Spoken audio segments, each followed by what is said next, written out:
গোপন সংবাদের ভিত্তিতে গাঁজা বিরোধী অভিযান চালিয়ে সাফল্য পেল চুরাইবাড়ি থানার পুলিশ। ঘটনার বিবরণে জানা যায়, উত্তর ত্রিপুরা জেলা পুলিশের গোয়েন্দা শাখার নিকট সংবাদ ছিল গাঁজা নিয়ে আসাম থেকে ত্রিপুরার দিকে আসছে দুই যুবক। সেই মোতাবেক গোয়েন্দা শাখার কর্মীরা চুরাইবাড়ি স্থিত রেল ক্রসিংয়ের তিমোখাতে পেতে বসে। গভীর রাতে গাঁজার ব্যাগ নিয়ে পাচারকারীরা রাজ্যে আসতেই পুলিশ তাদেরকে আটক করে। ধৃত যুবকদ্বয়ের নাম দেবজিৎ সিনহা, বয়স 20 বছর ও জুয়েল নাথ, বয়স 22 বছর। তাদের মধ্যে একজনের বাড়ি আসামের বাগন গ্রামে ও অপরজনের বাড়ি কাঁঠালতলি গ্রামে। ধৃতদের মধ্যে জুয়েল নাথ দীর্ঘদিন ধরে নেশার কারবারের সাথে যুক্ত। সে গাঁজাগুলি ত্রিপুরা সীমান্তের এক যুবককে দেবে বলে নিয়ে আসছিল। উদ্ধারকৃত প্রায় 6 কেজি গাঁজার বাজার মূল্য 30,000 টাকা। ধৃতদের বিরুদ্ধে চুরাইবাড়ি থানায় একটি মামলা দায়ের করা হয়েছে।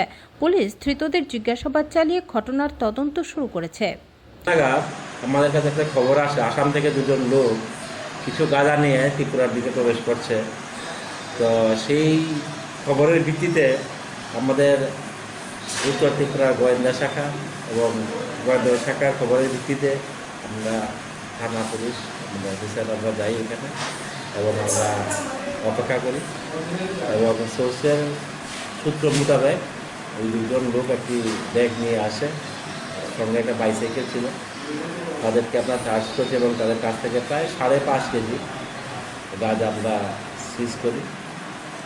এতে আমরা দুজন লোককে অ্যারেস্ট করি। এরা আসামেরই লোক, দেবজিৎ সিনহা এবং জুয়েল নাথ। এই দুজনকে আমরা অ্যারেস্ট করি এবং মালগুলোকে সিজ করি। তার পরিপ্রেক্ষিতে চুরাইবাড়ি থানাতে একটা কেস রেজিস্টার করেছি আমরা। কেসের নাম্বার আছে চুরাইবাড়ি পিএস কেস নাম্বার